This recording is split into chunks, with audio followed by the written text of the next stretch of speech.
For کا آدمی کوئی مانے یا نہ مانے، مگر لگتا یوں ہے کہ جرنیلوں نے ججوں کو فیس سیونگ دینے کا فیصلہ کر لیا ہے، اور جرنیلوں کی ججوں سے ملاقات کا بڑا اہم نتیجہ سامنے ہے، جس کے بعد کہنے والے کہتے ہیں کہ گل مک گئی۔ تو کچھ مزید ڈیٹیل سامنے آئی ہے فوجی حکام کی سپریم کورٹ کے 3 رکنی بینچ کے ساتھ ملاقات کے بعد کیا ہوا، ملاقات میں کیا ہوا، اس کی کچھ اور اہم چیزیں سامنے آئی ہیں۔ لیکن جو سب سے اہم چیز یہ کہ اس ملاقات کے بعد وزارت دفاع نے ملک میں ایک ساتھ ایک ہی وقت میں الیکشن کرانے کی باقاعدہ درخواست سپریم کورٹ میں دائر کر دی ہے۔ تو کہنے والے کہتے ہیں کہ یہ سپریم کورٹ کو فیس سیونگ دی گئی ہے، اور یہ جو ملاقات ہوئی تھی فوجی حکام کے ساتھ، یہ میں نے آپ کو بتایا تھا کہ چیف جسٹس کی درخواست پر ہوئی تھی، اور اس میں جو سویلین افراد شرکت کر رہے تھے ان میں ایک اٹارنی جنرل بھی شامل تھے۔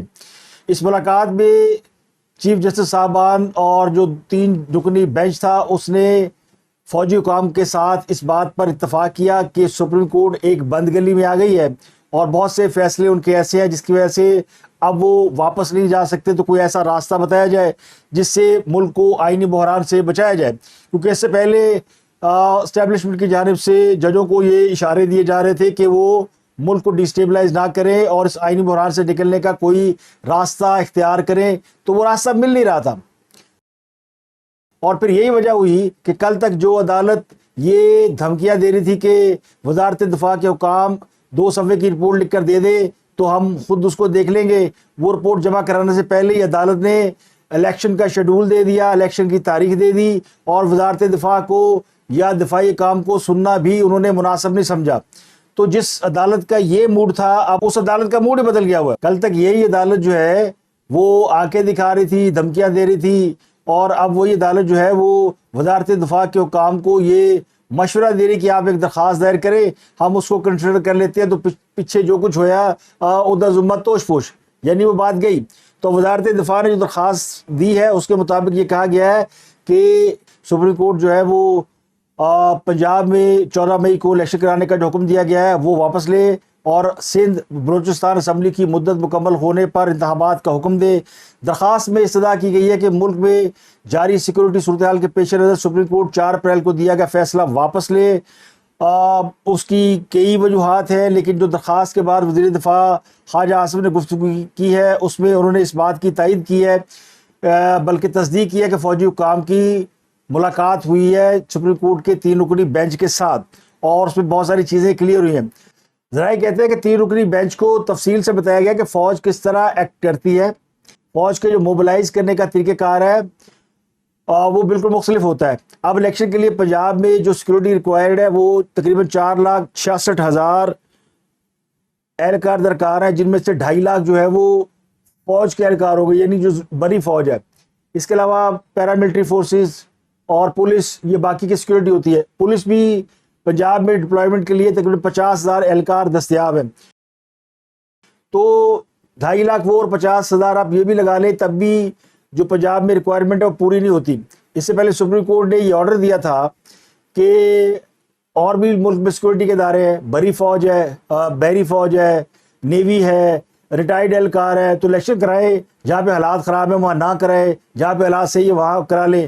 تو یہ جو ان کا رویہ ہے سپریم کورٹ کا، وہ یہ بتا رہا تھا کہ وہ یہ فیصلے حقائق اور حالات کو جانے بغیر کر رہے ہیں۔ تو پھر حقائق تو بتا دیے گئے انہیں، حقائق کے ساتھ کچھ اور چیزیں بتائی گئی ہیں۔ مثلا یہ بتایا گیا ہے جو اصل پرابلم ہے فوج کا سیکورٹی کیوں نہیں وہ دے سکتے، کہ فوج کے سیکورٹی کے موبلائزیشن کا جو طریقہ کار ہوتا ہے اس میں 1/3 فوج آپریشنل ہوتی ہے، 1/3 فوج انڈر ٹریننگ ہوتی ہے، اور 1/3 فوج جو ہے وہ ریسٹ کرتی ہے۔ اس وقت ملک میں تقریباً 60% فوج جو ہے وہ ایکٹیو ہے، جو کہ اس پہلے ہی ہوتا تھا کہ 60% فوج جو ہے وہ ایکٹیو نہیں ہوتی تھی، تقریباً 30-35% فوج جو ہے وہ ایکٹیو ہوتی تھی۔ تو اس وقت حالات کی سنگینی کا اندازہ آپ اس بات سے لگائیں کہ 60% فوج جو ہے وہ آپریشنل ہے، جو کہ فوج کے اپنے اصولوں کے خلاف ہے۔ یہ عام حالات میں یعنی جنگ و جدل کے حالات میں اس قسم کی پوزیشن ہوتی ہے۔ تو اسی وجہ سے فوج کی جو سیکورٹی کے حوالے سے کنسرن ہے وہ بتائے گے کہ اگر آپ کسی بھی جگہ پہ الیکشن کراتے ہیں، مثلا پنجاب میں اگر الیکشن ہونے ہیں تو پہلے فوج کو ایک جگہ سے جہاں وہ تعینات ہے وہاں سے ان کو پل آؤٹ کیا جائے گا، وہاں سے پل آؤٹ کرنے کے بعد انہیں تربیت دی جائے گی، کیونکہ یہ نہیں ہوتا کہ فوج ایک دن کے لیے آئے الیکشن کرا کے واپس چلی جائے، تو ایک تربیت کا عمل بھی ہوتا ہے، تو کم از کم 1 ماہ کا عرصہ لگتا ہے کسی بھی ایک یعنی فوج کو الیکشن کرا کے آنے اور جانے میں، اور اس کے بعد دوبارہ ان پوزیشنوں پہ جانا اور سیٹل ہونا، وہاں ان کو اور زیادہ وقت لگتا ہے۔ تو اس پیریڈ میں جس جگہ پہ ڈپلائمنٹ ہے وہاں پر کوئی انریسٹ ہو جائے یا کوئی دشمن فائدہ اٹھا لے تو اس کا کون ذمہ دار ہے؟ یہ سب سے بڑا اور اہم کویشچن ہے۔ اور پھر یہ ودن 6 منتھ اگر آپ 2 دفعہ یہ ایکسرسائز کریں گے تو یہ بڑی مہلک ایکسرسائز ہوتی ہے۔ مثلا میں آپ کو بتا دوں، ایک زمانے میں جب پاکستان اور انڈیا کے حالات بڑے خراب ہوئے تھے تو انڈیا کو ایک ترکیب سمجھ میں آئی، انہوں نے کہا کہ بارڈر گرم کر دو، تو انڈیا نے اپنی ساری فوج جو ہے وہ بارڈرز پہ لگا دی، اور پاکستان کو پھر جو جگہ جگہ پاکستانی فوج ڈپلائڈ تھی اس کو ظاہر ہے سرحدوں پہ جانا پڑا، اور یہ اتنی بڑی موبلائزیشن ہوئی کہ 3 دن میں جو ہے وہ فوج کے فنڈز جو ہے وہ کم پڑ گئے۔ موبلائزیشن میں بہت زیادہ خرچہ ہوتا ہے، اور 3 دن کے بعد حالات یہ ہو گئے کہ پھر ضیاء الحق صاحب جو ہے وہ کرکٹ ڈپلومیسی کے نام پر بھارت گئے، اور جا کے پھر انہوں نے کوئی ایسی دھمکی دی وہاں پہ کہ وہ جو سرحدیں ہیں نا وہ پھر ٹھنڈی کرنی پڑی۔ تو یہ اتنا آسان نہیں ہوتا فوج کو ایک جگہ سے دوسری جگہ لے جانا۔ تو ایک تو یہ معاملہ ان کو جو ہے نا وہ سمجھایا بڑے ٹھیک ٹھاک طریقے سے گیا ہے، یعنی وہ سنا ہے کہ کان وان بھی لال ہو گئے تھے، ان کو بتایا گیا کہ اکل نو ہتھ مارو، اینی تانوں سمجھ نہیں کنے تانوں جج بنایا ہے۔ اس ملک کی جو عدلیہ ہے اس کو حالات کی سنگینی کا، باریک بینی کا احساس بھی ہونا چاہیے، اور ان کو ویجیلنٹ بھی ہونا چاہیے، ان کو ویژن بھی ہونا چاہیے، وہ صرف محبت عمران میں نہ مرے جا رہے ہوں۔ تو یہ سب سمجھانے کے بعد جب وہ اچھی طرح کہتے ہیں نا ٹھکائی شکائی ہو گئی، سمجھ آ گئی، تو پھر پوچھا جی ہوں دا حل کی ہے؟ انہوں نے کہا اس کا حل یہ ہے کہ پھر کوئی اور درخواست جو ہے وہ عدالت میں ڈالتے ہیں، آپ اس درخواست کو کنسیڈر کریں، اور پھر یہ الیکشن جو ہے وہ جو تاریخ آپ نے دی ہے یہ آگے لے جائیں، کیونکہ الیکشن کمیشن نے بھی جو رپورٹ جمع کرائی ہے وہ بھی بڑی دلچسپ ہے، اور الیکشن کمیشن نے بھی یہ کہا کہ جناب یہ اس وقت تو الیکشن نہیں ہو سکتے، ابھی تو وہ جو پرنٹنگ پریس ہے جس میں وہ بیلٹ پیپر چھپنے ہوتے ہیں، جہاں امیدواروں کی تصویریں ہوتی ہیں، وہ سب کچھ جو ہوتا ہے معاملہ، اس کو بھی جو ادائیگیاں کرنی تھی وہ لاسٹ ڈیٹ گزر گئی ہے، اور پھر آپ 14 مئی کی ایک ڈیڈ لائن دے کے بیٹھے ہوئے ہیں۔ تو الیکشن کمیشن نے جو 8 اکتوبر کی ڈیٹ دی تھی وہ زمینی حقائق کو مد نظر رکھتے ہوئے دی تھی، تمام معاملات پر غور و خوض کے بعد دی تھی۔ اب جو الیکشن کمیشن نے جو رپورٹ جمع کرائی ہے اس کے مندرجات کے مطابق یہ رپورٹ بھی جج صاحبان کو پہنچ گئی ہے، اور اس میں بتایا گیا کہ الیکشن کمیشن اس بات پر یقین رکھتا ہے کہ اگر 8 اکتوبر کو الیکشن نہ ہوئے تو اس ملک میں نارکی پھیل جائے گی، کیونکہ وہ الیکشن ڈے ہے اور مدت پوری ہو رہی ہے، تو پارٹیاں تو بہت اگریسو بیٹھی ہوئی ہے، وہ تو اکتوبر سے پہلے الیکشن مانگتی ہے، لیکن اگر اکتوبر میں بھی الیکشن نہیں ہوتے تو پھر لڑائی ہوگی، پھر انارکی ہوگی۔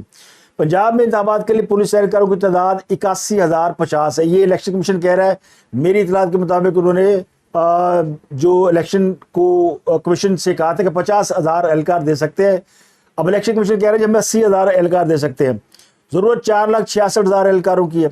پولیس اور دیگر سیکورٹی ادارے آپریشن میں مصروف ہے۔ ایک دن میں الیکشن ہونے کے مقابلے میں اخراجات کا زیادہ ہونا حیران کن نہیں ہے۔ الیکشن کے لیے ہونے والے اخراجات میں سیکورٹی نظام کی نقل و حرکت بھی شامل ہے۔ رپورٹ کے مطابق مختلف مراحل فیز میں الیکشن کروانے سے تشدد کے امکانات بڑھ جاتے ہیں۔ ایک حلقے میں ہارنے والی جماعت دوسرے مرحلے میں دوسرے حلقے میں تشدد کا راستہ اپنا سکتی ہے، یعنی کوئی اگر ہار گیا پنجاب میں وہ تو پورا زور لگائے گا KPK میں جا کے لڑے اور پھر وہاں بدلہ لیا جائے، تو یہ لڑائی جو ہے نا وہ یعنی ڈیسپریشن اس میں بڑھ جاتی ہے۔ دوسرا وہ یہ کہتے ہیں جی کہ مختلف مراحل میں انتخابات کروانے سے شرپسندوں کی جانب سے حملوں کے امکانات بڑھ جاتے ہیں۔ 1970 اور 1977 کے انتخابات مراحل میں کروائے گئے تھے۔ 1970 کے انتخابات میں قومی اسمبلی کے نتائج کا اعلان پہلے ہونے سے فاتحہ جماعتوں میں پہلے ہی جیت کا سما تھا، اور 1977 کے انتخابات میں بھی ہارنے والی جماعتوں نے بعد ازاں ہونے والے انتخابات کے بائیکاٹ کا اعلان کرتے ہوئے دھاندلی کا الزام لگایا تھا۔ یہ 2 مثالیں انہوں نے دی ہیں کہ جب آپ مرحلہ وار الیکشن کراتے ہیں نا، 2-3 حصوں میں کراتے ہیں، تو نتیجہ کیا ہوتا ہے؟ 70 میں ملک ٹوٹ گیا تھا، اور 70 میں جو انریسٹ ہوا تھا اس کا نتیجہ یہ ہوتا ہے کہ ملک کے ایک مقبول رہنما ذوالفقار علی بھٹو کو پھانسی پہ چڑھا دیا گیا تھا، ملک میں مارشل لا لگ گیا تھا۔ تو آج کل بھی یہ جو ساری سازش یا جو کچھ بھی ہو رہا ہے یہ اسی پلاننگ کے تحت ہو رہا تھا۔ تو اب یہ وہ کہتے ہیں نا مومن ایک سوراخ سے 2 بار نہیں ڈسا جا سکتا، تو نہ الیکشن کمیشن یہ رسک لے رہا ہے، نہ فوج یہ رسک لے رہی ہے، اور حکومت بھی نہیں رسک لے رہی۔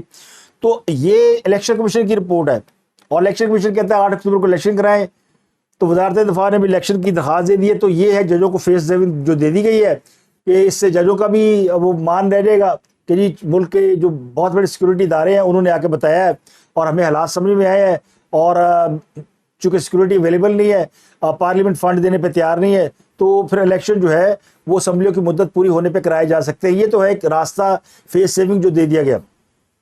لیکن جو ججوں کا ایٹیچیوڈ تھا یا ججوں کا ایٹیچیوڈ ہے اس کے بارے میں وہ بڑا کوشچنیبل ہے. یعنی وہ پنجاب میں الیکشن کرانے پہ بزید ہے, جبکہ خیبر پختونخوا سے الیکشن کے لیے جب درخواست سپریم کورٹ میں آتی ہے تو سپریم کورٹ انہیں کہتی ہے کہ یہ واپس پشاور ہائی کورٹ جائیں, یہ تو ہائی کورٹ کا کیس ہے. تو پشاور میں جو الیکشن ہے, خیبر پختونخوا میں الیکشن ہے, وہ وہاں کی ہائی کورٹ کا کیس ہے. جبکہ یہی 4 جج اسی پنجاب کے الیکشن کے اوپر یہ کہہ رہے تھے کہ جناب یہ معاملہ ہائی کورٹس کا ہے, ہائی کورٹ سے کیسز سننی ہے, تو یہ آج خود نوٹس نہیں بنتا, یہ واپس ہائی کورٹ کے پاس جانا چاہیے. تو اس پہ پھر یہ جھگڑا شروع ہو گیا. وہ پھر کبھی 9 رکنی بینچ سے 7 رکنی, پھر 5 رکنی, پھر 3 رکنی, پتہ نہیں کس نے روکا تو وہ رکنی بنا, تو وہ رکنی نہیں تھی. تو یہ گراؤنڈ ریئلٹی ہے کہ فوج جو ہے وہ 2 دفعہ الیکشن نہیں کرا سکتی آ کر, اور نہ ہی 2 دفعہ الیکشن کرانا اس ملک کے مفاد میں ہے. اب یہ بھی تو ہے نا کہ اس کا پولیٹیکل پہلو دیکھ لیں کہ پنجاب میں جو جیت گیا وہ 70% پنجاب ہوتا ہے اور باقی کے صوبوں کی تھوڑی تھوڑی سیٹیں ہیں. تو پنجاب میں جیتنے والا تو اس کا مطلب ہے کہ وہ باقی کے صوبوں کے لیے پیغام ہے کہ مرکز میں ہم نے آنا ہے, تو بہتر ہے ہمارے ساتھ مل لو, ہمیں ووٹ دو. تو انتظامیہ پھر دیکھتی ہے کہ انہوں نے آنا ہے مرکز میں, تو وہ پہلے ہتھیار پھینک دیتی ہے. تو انتظامیہ یا نگران حکومتیں پھر وہ آلریڈی دباؤ میں آ جاتی ہیں کہ جی مرکز میں تو وہ جماعت آ رہی ہے جو پنجاب میں جیت رہی ہے, تو باقی پہ پھر کہاں وہ سٹینڈ کریں گے. دوسرے زمان پارک میں بہت کچھ ہو رہا ہے, اور زمان پارک میں کیا ہو رہا ہے, خاص اب جو مورچہ بند ہو رہے ہیں. اب انہوں نے بلٹ پروف گیٹ لگوا لیا ہے, لاکھوں روپے مالیت کا بلٹ پروف گیٹ ہے. اب پتہ نہیں خاص صاحب نے گھر میں کوئی فیکٹری لگائی ہوئی ہے بلٹ پروف جیکٹوں کی یا بلٹ پروف کے گیٹوں کی, کہ وہ گیٹ بھی بلٹ پروف ہے, کمرے بھی بلٹ پروف ہیں. پاکستان میں ہم نے ہمیشہ سنا ہے کہ جو سب سے بہادر قوم ہے نا, جو ڈرتی نہیں ہے, جو بڑی بہادر ہوتی ہے, وہ پٹھان قوم ہوتی ہے. یہ سب کو اس پہ اتفاق ہے, پنجابی, سندھی, بلوچی سب سمجھتے ہیں کہ پٹھان بڑا دلیر ہوتا ہے. یار پٹھان جو ہے وہ پٹھانوں کی ایک تاریخ ہے. پٹھانوں نے جو لڑائی لڑی افغانستان میں, پشاور میں, ان کی تاریخ ہے. باقی بھی قومیں بڑی بہادر ہیں, لیکن پٹھان ایک اس کی مثال ایک الگ ہوتی ہے کہ پٹھان جب پیدا ہوتا ہے تو وہ بچپن میں اسلحے سے کھیلتا ہے, اور اس کے لیے پستول, بم, بندوق یہ کوئی چیز نہیں ہوتی, اور وہ اسی میں پیدا ہوتا ہے اور کھلونے سمجھتا ہے. ہم جیسے لوگ جو پنجابی ہیں شاید وہ جنگ و جدل کی عادی نہیں ہے, ہم بم بندوق سے ڈرتے ہیں, ہمارا کوئی تعلق نہیں ہوتا, ہم وائلنس سے بھی گھبراتے ہیں, بلکہ وائلنس کی طرف جاتے نہیں. خاص کر جو شہروں میں لوگ رہتے ہیں تو بالکل نہیں جاتے, دیہاتوں میں تو پھر کوئی جو ہے وہ داتری وغیرہ کیا کہتے ہیں, درانتی, کلاڑی, اس سے کام چلا لیتے ہیں. تو یہ پہلا پٹھان ہے جو کہ پٹھانوں کے نام پہ نا وہ کلنک کا ٹیکہ ہے. یعنی اتنا خوف, اتنا ڈر, گھر کے سارے شیشے بلٹ پروف, دروازے بلٹ پروف, سر پہ وہ ڈبہ پہنا ہوا ہے. کبھی وہ اچھا اتنا نہیں کرتے خان صاحب کہ کوئی بلٹ پروف جیکٹ ہی پہن لے. عموماً یہ ہوتا ہے جن کو خطرہ ہوتا ہے سیکورٹی کا, وہ بلٹ پروف جیکٹ پہن لیتے ہیں, وہ پوری آرمرڈ ایک کپڑوں کے نیچے باڈی کو کور کر لیتے. لیکن خان نے کچھ صرف ٹوپی پہننی ہے کہ وہ ٹوپی پہن لو, جیسے کوئی فلم کا کردار نہیں ہوتا, تاکہ فوٹو بن جائے, تاکہ پتہ چل جائے کہ ہاں جی یہ ہو رہا ہے. یہ وہ کرتے انٹرنیشنل میڈیا کے لیے اصل میں, کیونکہ انٹرنیشنل میڈیا میں امپریشن جاتا ہے کہ دیکھو یار وہ کتنا خطرہ ہے وہاں پہ, تو اس کی بلٹ پروف صحیح طرح کی سیکورٹی بھی نہیں ہے, اس کے ساتھ وہ مسلح گارڈ بھی نہیں ہے, وہ ایسے ہی سول کپڑوں میں 25-30 لوگ پھر رہے ہوتے ہیں قبائلی, جیسے وہ لگ رہا ہوتا ہے کہ یہ ان کی ذاتی سیکورٹی ہے. حالانکہ ان کو سیکورٹی ان کے پاس پرائیویٹ بھی ہے, لیکن وہ منظر یوں پیش کرتے کہ جیسے کوئی قبائلی علاقے کے سردار ہے, ان کو ان کے لوگوں نے سیکورٹی دی ہوئی ہے, اور وہ بالکل بے دست و پائے. تو یہ زمان پارک میں یہ کچھ ہو رہا ہے, اور میں نے پچھلے ویلاگ میں خبر دی تھی کہ وہاں پہ میلہ ٹھیلا ہو رہا ہے. اس کی تصدیق کر دی ہے مسرت چیمہ نے, جو ان کی آج کل اسپوکس پرسن ہے, ہمارے دوست کی اہلیہ ہے جمشید چیمہ صاحب کی, بڑے شریف آدمی ہے, ان کی دوسری اہلیہ ہے. اور دوسری اہلیہ ظاہر ہے وہ پہلی اہلیہ سے زیادہ محبوب ہوتی ہے, دوسری اہلیہ کے روب میں ہوتا ہے. تو انہوں نے کہا جی کہ لاہور میں ہم چاند رات کو ٹھیلے لگائیں گے، خواتین کے لیے مہندی جیولری کے سٹال لگائیں گے، بچوں کے لیے پلے لینڈ بنائیں گے، میوزک کا بھرپور انتظام ہوگا، جو میں نے آپ کو بتایا تھا، یہ امیوزمنٹ پارک بنائیں گے اور خواتین ہوں گی۔ تو بندوبست ہو گیا، اگر آپ نے عید منانی ہے، چاند رات کو شوگر لگانا ہے تو زمان پر پہنچ جائے، گلے میں ڈالیں وہ پڑا جو بھی ہوتا ہے، تو انجوائے کریں۔ وہاں پہ فوڈ کے سٹال بھی لگ رہے ہیں، اور یہ ایشین لیول کے فوڈ کے سٹال ہوگے جہاں پر گہمہ گامی ہوگی۔ اور پھر یہ بلٹ پروف گیٹ کیوں لگوا رہے ہیں؟ یعنی خان صاحب کتنے ظالم آدمی ہیں، ان کو یہ پتا ہے کہ ان کے اوپر اٹیک ہوگا، اور یہ عید کی 5 چھٹیوں میں ہوگا، پولیس کی بھاری نفری، پولیس رینجر جو بھی سرکاری ادارہ وہ ان کے گھر پہ چڑھائی کرے گا۔ تو اس کا انتظام یہ کیا کر رہے ہیں کہ ساری عوام کو، بچوں تک کو بلا رہے ہیں۔ وہ خدا کا خوف کرو، اگر واقعی کسی نے یہ طے کیا ہے کہ آپ کو پکڑنا ہے یا آپ کو مارنا ہے، تو اپنے لیے آپ دوسرے بچوں کو کیوں قربان کر رہے ہیں؟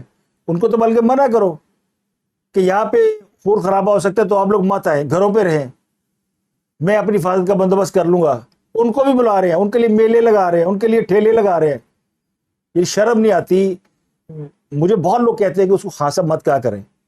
اب میں اسے کیا کروں؟ بٹ صاحب تو کہہ نہیں سکتا، بٹ برا منا جائیں گے، شاہ جی بھی نہیں کہہ سکتا، قادیانی کہوں گا تو مجھے فتویٰ لگ جائے گا۔ لوگ اکثر کہتے ہیں کہ ان کی والدہ کا تعلق تھا، تو میں اس میں جاتا ہی نہیں، میں صرف خان کہہ کے گزارا کر لیتا ہوں، خان صاحب ٹھیک ہے۔ خالی صاحب نہیں کہہ سکتا، مرشد تو بالکل نہیں کہہ سکتا میں۔ ہم کو یوتھیا تھوڑی ہے کہ ان کو مرشد کہہ کے پکارے، وہ تو ان کا کام ہے۔ ان کے ایک یوتھیا پروپیگنڈا بریگیڈ کے ہیڈ ہیں عادل راجہ، وہ جو لندن میں بیٹھا ہوا بہت ہی لمبی چھوڑتا ہے، اس کی لاہور راولپنڈی کی مقامی عدالت نے منقولہ غیر منقولہ جائیداد ضبط کرنے کا حکم دیا، جس میں اس کا بیریا ٹاؤن کے فیز 8 میں 10 مرلے کا ایک پلاٹ ہے، بیریا کمرشل ایریا میں 5 مرلے کا پلاٹ ہے، ٹیوٹا ہائیس ایوی ہے، ایک اور گاڑی ہے ٹیوٹا ویگو CG 600، بڑھیا گڑیا بندے کو بھائی، مالدار آدمی تھی، راتوں رات بھاگا ہے، قبضہ گروپ یہ وہ زمینوں کا بڑا کام تھا اس کا۔ تو ابھی بھی اس کے پاس یعنی کوئی 40-50 کروڑ کی پراپرٹی ہے جو چھوڑ کے گیا، اور یہ باہر بھاگا ہوا ہے، اتنے پیسے وہ خیر باہر سے بھی کما لیتا ہے۔ تو یہ اس کی جو منقولہ غیر منقولہ جائیداد ہے، یہ انہوں نے ضبط کرنے کا حکم دیا۔ اب یہ کوئی اکیلا عادل راجہ نہیں، پورس کے بہت سے ہاتھی ہیں۔ پورس کا ہاتھی آپ کو پتا نا، جس نے اپنی فوج کو رون دیا تھا، یہ سارے پورس کے ہاتھی ہیں، اسٹیبلشمنٹ کے پالے ہوئے، ان کے ٹکڑوں میں پلنے والے، یہ سب وہ لوگ ہیں۔ اور پھر انہوں نے جو ہے وہ واپس اسٹیبلشمنٹ کے خلاف یہ بھونکتے ہیں۔ اور ایک اور ہیں وہ مخدوم شہاب الدین ہے کوئی، وہ اس کے خلاف بھی، اس کو بھی FIR طلب کر لیا ہے، اس کو بھی نوٹس جاری کیا ہوا ہے۔ شاہین صباحی، وجاہت حسین، صابر شاکر، اور ایک لمبی لسٹ ہے جو کہ باہر بیٹھ کے پاکستان کے اداروں کے اوپر، یا پاکستان کے جو حکومت ہے، یا پاکستان کے جو ریاست کے جو آرگنز ہیں، ان کو ہٹ کرتا ہے۔ اور یہ لوگوں کو تو ہم تو یہ کہیں گے پاکستان مخالف پروپیگنڈا ہے۔ دیکھیں پاکستان میں سیاسی لڑائی ہے، عمران خان ورسز ادرس، تو عمران خان صاحب پہ کریٹیسزم ہوتا ہے، اور پھر عمران خان صاحب کے ساتھ جو کھڑے ہوتے ہیں ان پہ کریٹیسزم ہوتا ہے۔ اسی طرح دوسری طرف جو پارٹی ہے ان کے ساتھ جو لوگ کھڑے ہیں ان پہ کریٹیسزم ہوتا ہے۔ لیکن گالیاں دینا، برا بھلا کہنا، سازش اور اداروں کی تکریم نہ کرنا، ہم نے چیف جسٹس صاحب کو کوئی گالی نہیں دی، ان کی ویسے زیادہ بندیال صاحب کی، ہم نے اسے یہ نہیں کہا کہ وہ خدا ناخواستہ کوئی کسی نشے میں رہتے ہیں۔ تو یہ تو اس حد تک گندی باتیں کرتے ہیں کہ جس کی کوئی حد نہیں ہے۔ ایک ہمارے وہ فواز چودھری ہے، وہ کہتے ہیں جناب کہ گل مک گئی ہے، بات ختم ہو گئی ہے، حکومت تو دہی کھا رہی ہے، یہ اسٹیبلشمنٹ ہمارے ساتھ بیٹھے مذاکرات کرے، اور باقی کی جو کوئی ویلیو ہی نہیں ہے۔ تو وہ صحیح کہہ رہے ہیں، ان کے دور حکومت میں بھی سب کچھ اسٹیبلشمنٹ کرتی تھی، اور یہ حضور دہی کھایا کرتے تھے، بلکہ انہوں نے اتنا دہی کھایا کہ دہی کھا کھا کے ان کا منہ دہی کے کٹورے جیسا ہو گیا ہوا۔ آج کوئی وہ اسلام آباد میں کوئی جانور، کوئی گدڑ یا گھس گیا تھا، جس کے بارے میں بتایا گیا یہ گدڑ جو ہے وہ لدڑ کا ہے، لدڑ ایک گاؤں کا نام ہے جو وہاں قریب کا کوئی دیہات ہے، اور لدڑ جو ہے وہ چودھری صاحب کے گاؤں کا بھی نام ہے۔ اب یہ گدڑ کا لدڑ ہے یا لدڑ کا گدڑ ہے، اسلام آباد کو دونوں نے نقصان پہنچایا ہے، اور گدڑ بھی نقصان پہنچا کے کسی کا کچھ نہیں بگاڑ سکا، صرف توڑ پھوڑ کر کے اخیر گرفتار ہوا.